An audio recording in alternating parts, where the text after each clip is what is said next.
Hello and नमस्ते, स्वागत छ हजुरहरूलाई नेपाल अनलाइन स्कुल च्यानलमा। आज हामी बिबी सेकेन्ड इयरको मार्केटिङ पढ्न जाँदैछौँ है त। र हामी चाहिँ च्याप्टर 7 पढ्दैछौँ, जसमा चाहिँ हाम्रो रहेको थियो च्याप्टर 7मा है त। यसमा के थियो त है, प्राइसिङ डिसिजन है। प्राइसिङ डिसिजन भने चाहिँ अब हामीले यसभन्दा अघिका क्लासेसहरूमा जुन हाम्रो प्राइसेसको मिनिङ भयो र साथै अब अरू इम्पोर्टेन्ट एक्जाममा आउने क्वेसनहरू हामीले कभर गरिसक्यौँ। र जुन हाम्रो प्राइसिङ मेथड अन्तर्गत हामीले कस्ट ओरिएन्टेड प्राइसिङलाई हामीले कभर गरिसक्यौँ। र आज चाहिँ हामी जुन हाम्रो डिमान्ड ओरिएन्टेड अथवा भ्यालु ओरिएन्टेड प्राइसिङ मेथडको बारेमा चाहिँ हामी चर्चा गर्न जाँदैछौँ है त। र अर्को कुरा चाहिँ मैले यहाँ के भन्नुपर्छ भन्दाखेरि, जुन हामीले यहाँ अब्जेक्टिभ अफ द प्राइसिङको बारेमा हामीले यसभन्दा अघिका क्लासेसमा अलरेडी कभर गरिसकेका थियौँ, जसमा चाहिँ अब हामीलाई पुरै एकुमुलेटेड रूपमा चाहिँ अनि प्राइसिङ गर्नुको अब्जेक्टिभ के छ भनेर हामीले पढेका थियौँ है। जस अन्तर्गत हाम्रो नम्बर 1मा थियो target rate of the return on the investment or the net sales, र डबल आईमा थियो हाम्रो यसमा प्राइस स्टेबिलिटी, र ट्रिपल आईमा रहेको थियो हाम्रो meet or the prevent competition, र आइभीमा रहेको थियो हाम्रो maintain or the improve market shares, र भीमा रहेको थियो हाम्रो प्रफिट म्याक्सिमाइजेसन, र बीआईमा थियो सर्भाइभल, र भी डबल आईमा थियो हाम्रो पब्लिक इमेजको कुरा आउने भयो। र अर्को कुरा चाहिँ के भन्न खोजेको भन्दा चाहिँ, जुन हामीले यो कुरा त हामीले अलरेडी अघिल्लो क्लासमा कभर गरिसकेको छौँ। र जुन हाम्रो यो अब्जेक्टिभ अफ द प्राइसिङलाई चाहिँ हामीले यसरी स्पेसिफिक छुट्टै गरेर छुट्याउँदाखेरि चाहिँ हाम्रो चाहिँ यी तीनवटा विशेष गरी चाहिँ मेन कुराहरू चाहिँ हाम्रो मेन अब्जेक्टिभ चाहिँ आउने गर्दछ है त प्राइसिङ अन्तर्गत। जसमा हाम्रो पढ्ने भनेको के हो भन्दाखेरि, सुरुमा हाम्रो प्रफिट ओरिएन्टेड अब्जेक्टिभ अथवा सेल्स ओरिएन्टेड अब्जेक्टिभ, अर्को भनेको हाम्रो स्ट्याटस क्यू ओरिएन्टेड अब्जेक्टिभ। यसरी चाहिँ मेन गरेर चाहिँ बोर्डले चाहिँ तीनवटा क्याटेगोरीमा चाहिँ यसरी विभाजन गर्न सकिन्छ भन्ने कुरा भयो यसमा। र अब आज चाहिँ हामीले मेन कभर गर्ने भनेको डिमान्ड ओरिएन्टेड अथवा हाम्रो भ्यालु ओरिएन्टेड प्राइसिङ मेथड। यो पनि एउटा के हो त, प्राइसिङ मेथडको नै एउटा मेथड अन्तर्गत नै पर्ने गर्दछ।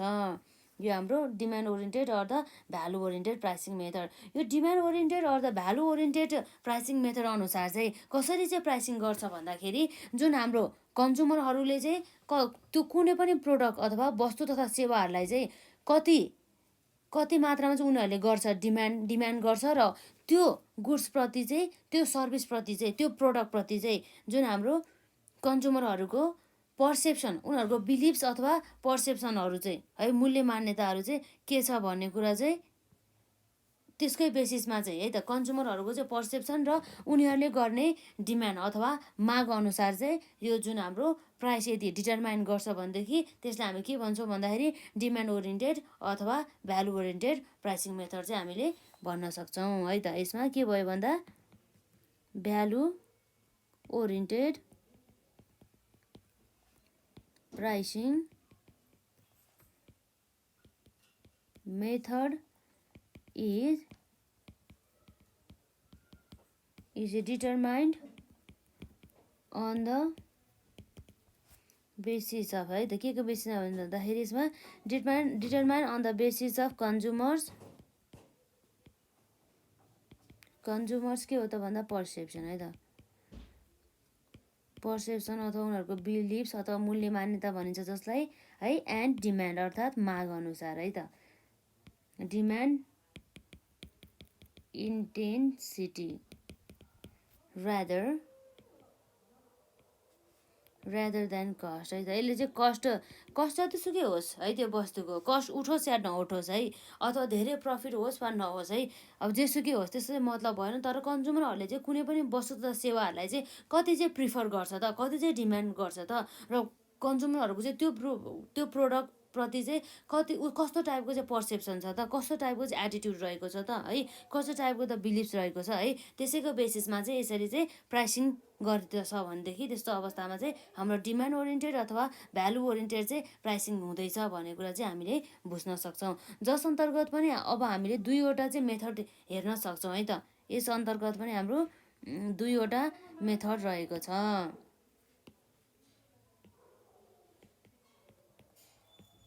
जस अन्तर्गत एउटा भनेको के हो त भन्दाखेरि perceived value pricing method, perceived value pricing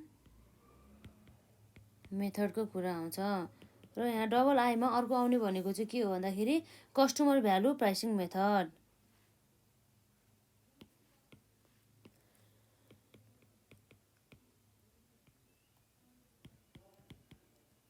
customer value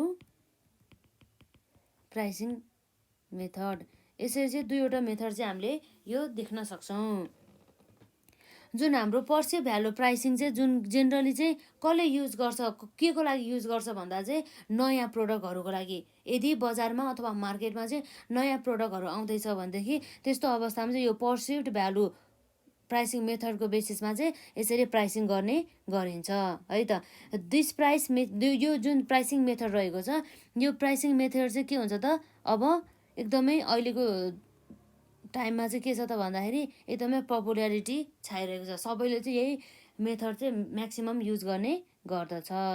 यसमा चाहिँ के गर्छ भन्दाखेरि चाहिँ यो मेथडमा चाहिँ यो जुन बिजनेस अर्गनाइजेसन अथवा फर्म्सहरूले चाहिँ धेरै मात्रामा चाहिँ इन्फर्मेसनहरू कलेक्ट गर्ने गर्दछ है। बायर्सहरूको चाहिँ पर्सेप्सन चाहिँ के छ त, कुनै पनि प्रोडक्टको भ्यालुको बारेमा, कुनै पनि प्रोडक्टको भ्यालुप्रति है भन्ने कुराहरू, र साथै उनीहरूले चाहिँ अब भनौँ न कस्तो चाहिँ उनीहरूले चाहिँ त्यो प्रोडक्टप्रति चाहिँ एटिट्युड गर्छ हो, त्यस्तै प्रकारका चाहिँ विभिन्न प्रकारका चाहिँ आवश्यक पर्ने इन्फर्मेसनहरू चाहिँ कलेक्ट गर्ने गर्दछ। यसमा त्यही इन्फर्मेसनको बेसिसमा चाहिँ प्राइसहरू चाहिँ अब डिटरमाइन गर्ने गरिन्छ। र अर्को भनेको हाम्रो रहेको चाहिँ यसमा कस्टमर भ्यालु प्राइसिङ है त। यसमा चाहिँ भनौँ न यो कस्टमर भ्यालु प्राइसिङ अन्तर्गत चाहिँ अनि हाई क्वालिटीको प्रोडक्टलाई चाहिँ एकदमै थोरै चाहिँ प्राइसहरू चाहिँ डिटरमाइन गर्ने गरिन्छ, जसको कारणले गर्दाखेरि चाहिँ अब कन्ज्युमरहरू चाहिँ धेरै अट्र्याक्ट हुने गर्दछ र उनीहरूले पनि थोरै मूल्यमा चाहिँ गुणस्तरीय युक्त वस्तुहरू चाहिँ युज गर्न पाउँछ है। यसरी चाहिँ हामीले हेऱ्यौँ जुन हाम्रो डिमान्ड ओरिएन्टेड अथवा भ्यालु ओरिएन्टेड प्राइसिङ मेथड है। यसमा value oriented pricing method is determined on the basis of consumers perceptions and the demand intensity rather than cost भन्ने कुरा रहेको छ है त। Demand oriented value oriented pricing method भयो यो सबै कुरा हाम्रो, जस अन्तर्गत पनि हाम्रो एउटा मेथड रहेको छ दुईवटा है। यसमा एउटा भनेको पर्सिभ भ्यालु प्राइसिङ मेथड, अर्को भनेको कस्टमर भ्यालु प्राइसिङ मेथड। यसरी चाहिँ हामीले हेर्न सक्छौँ है त लगभग। र यसरी चाहिँ हामीले हेऱ्यौँ। र अर्को के हो भन्दाखेरि जुन हामीले यसभन्दा अघिका क्लासेसहरूमा जुन हाम्रो कस्ट ओरिएन्टेड प्राइसिङ मेथड हामीले हेरिसकेका थियौँ, त्यसमा चाहिँ हामीले एउटा कन्सेप्ट चाहिँ कभर गर्न छुट्याएछ है त। त्यो भनेको के हो भन्दाखेरि जुन हाम्रो कस्ट ओरिएन्टेड प्राइसिङ मेथड चाहिँ किन इम्पोर्टेन्ट छ त भन्ने कुरा पनि हामीलाई म्याक्सिमम् टाइम चाहिँ एक्जाममा सोधेको रहेछ, यसलाई पनि कभर गरौँ है त।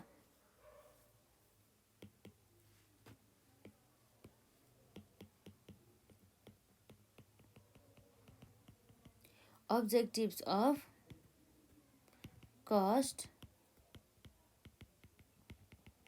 ओरिएन्टेड प्राइसिङ मेथड भने चाहिँ कस्ट ओरिएन्टेड प्राइसिङ मेथडको कुरा आउँछ। यसमा चाहिँ किन चाहिँ यसरी होइन, जुन अब्जेक्टिभ भन्दा नि यसलाई चाहिँ अब इम्पोर्टेन्सको कुरा गरौँ है। अब्जेक्टिभ चाहिँ हामीले पक्कै पनि यसभन्दा अघि क्लासमा कभर गरेको थियौँ, इम्पोर्टेन्स चाहिँ हो है। Importance of the cost oriented pricing method अनुसार है यहाँ पढ्ने भनेको के हो त भन्दाखेरि जस्तै हाम्रो यहाँ रहेको छ यो कस्ट ओरिएन्टेड प्राइसिङ मेथड भनेको हामीले यसको ठ्याक्कै परिभाषा पढ्ने बेला यो चाहिँ एकदमै सिम्पल छ है। सिम्पल छ हामीलाई युज गर्नको लागि है, नर्मली सबैले बुझ्ने गर्दछ। त्यसै कारणले गर्दाखेरि यसको चाहिँ अब भनौँ न सिम्पल भएको कारणले गर्दाखेरि सबैलाई सहजता आउँछ है। सामान्य अब नलेज भएको मानिसले पनि यो मेथडलाई चाहिँ युज गर्न सकिन्छ है त। त्यो कुरा भयो हाम्रो यो सिम्पल है। र अर्को भनेको के हो त, सिम्पल पछि अर्को यसको इम्पोर्टेन्स अन्तर्गत हामी यहाँ हेर्न सक्छौँ, त्यो भनेको युजफुल मेथडको कुरा आउँछ। यो हाम्रो अन्य मेथड भन्दा चाहिँ एकदमै होइन पपुलर पनि प्लस एकदमै धेरै मात्रामा युज हुने मेथड अन्तर्गत चाहिँ हाम्रो यो कस्ट ओरिएन्टेड प्राइसिङ मेथड चाहिँ पर्ने गर्दछ। जस्तै यो मेथडहरू चाहिँ अब यो मेथड त एकदमै सजिलो छ नि त, जसमा चाहिँ अनि प्राइस कसरी डिटरमाइन गर्ने भन्दा त कस्ट त एड गर्ने, तर कस्तो कस्ट एड गर्ने भन्दा त फिक्स कस्ट पनि एड गर्ने प्लस भेरिएबल कस्ट पनि एड गर्ने है। भेरिएबल कस्ट पनि एड गर्ने र साथै अब यसमा चाहिँ समथिङ प्रफिट मार्जिनहरू पनि एड गर्ने हो। यसरी चाहिँ तीनवटा यसरी कम्पोनेन्टहरू जोडिसकेपछि हाम्रो के आउँछ त, प्राइस चाहिँ डिटरमाइन हुने गर्दछ।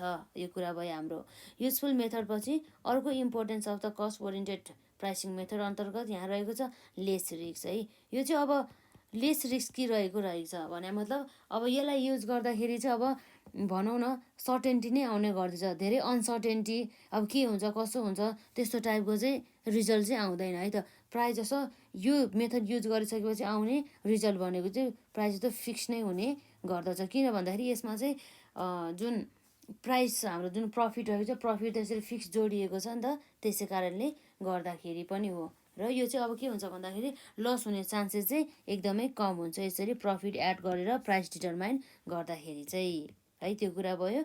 र अर्को भनेको नो चिटिङ। नो चिटिङको कुरा आउने भयो। यो नो चिटिङ भन्ने बित्तिकै के भयो भन्दा चाहिँ यो मेथड अनुसार चाहिँ अब प्राइसहरू चाहिँ डिटरमाइन हुन्छ के को बेसिसमा भन्दा चाहिँ कस्टहरू सबै कस्टको बेसिसमा चाहिँ यसरी डिटरमाइन हुने गर्दछ है त। यसरी कस्ट अब राख्दाखेरि अब कम्पनीले त अब के गर्छ भन्दाखेरि चाहिँ उनीहरूले एक्चुअल चाहिँ खर्च कति लागेछ भनेर उनीहरूलाई थाहा हुनुपर्ने हुन्छ नि त। हो यसरी चाहिँ उनीहरूले एक्चुअल खर्चमा चाहिँ केही हदसम्मका प्रफिट है त्योहरू प्रफिट मार्जिनहरू एड गर्छन्, त्यसपछि प्राइसिङहरू चाहिँ गर्ने गर्दछ। त्यसै कारणले गर्दा चाहिँ चिटिङ हुने भनौँ न यसमा चाहिँ चान्सेस चाहिँ कम हुने गर्दछ। र यसपछि अर्को भनेको के भन्दाखेरि यसमा हाम्रो इम्पोर्टेन्स अन्तर्गत एडजस्टमेन्ट अफ डिमान्ड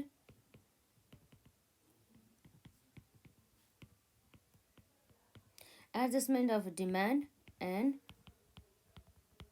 कम्पिटिसनको कुरा आयो है त। Adjustment of demand and the competition. अब जुन हाम्रो यो प्राइसिङको कारणले गर्दाखेरि यो कस्ट ओरिएन्टेड प्राइसिङ मेथडको कारणले गर्दाखेरि चाहिँ अब भनौँ न बजारमा चाहिँ कसैले कम्पिट गर्न आउँदाखेरि चाहिँ धेरै मात्रामा चाहिँ प्राइसहरू डिटरमाइन गर्ने धेरै हाई प्राइसहरू राख्ने गर्दैन। प्राइसमा पनि एकदमै मेन्टेन भइरहन्छ र साथै कम्पिटिसनमा पनि मेन्टेन भइरहन्छ र डिमान्ड पनि मेन्टेन भइरहन्छ है त। यो कुरा भयो। र अर्को भनेको यहाँ बिआईमा रहेको छ suitable for the all condition भन्ने कुरा रहेको छ।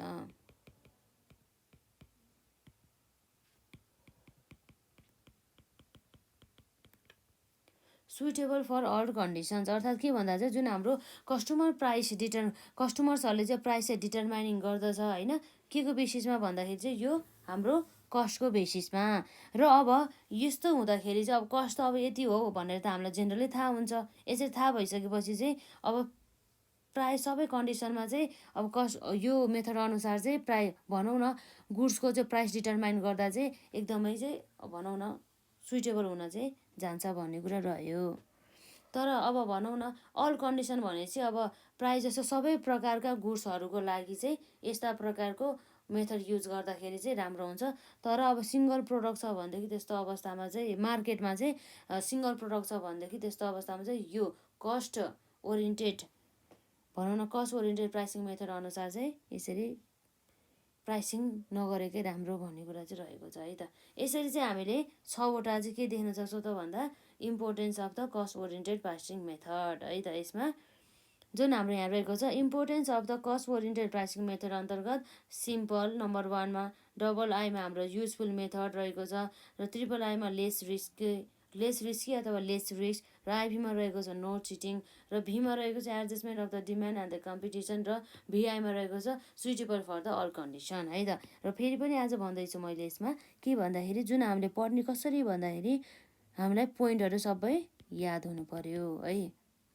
यसरी एक पोइन्टहरू सबै याद भइसकेपछि हामीले कम्तीमा पनि 1 अथवा 2 चोटि पनि कम्तीमा पनि है फेरि मिनिमम चाहिँ 1 अथवा 2 चोटि चाहिँ त्यो हाम्रो बुकमा रहेको एक्सप्लानेसन हुन्छ नि हो त्यो एक्सप्लानेसन चाहिँ हामीले पढ्नु पर्यो, गो थ्रु गर्नु पर्यो त्यसमा।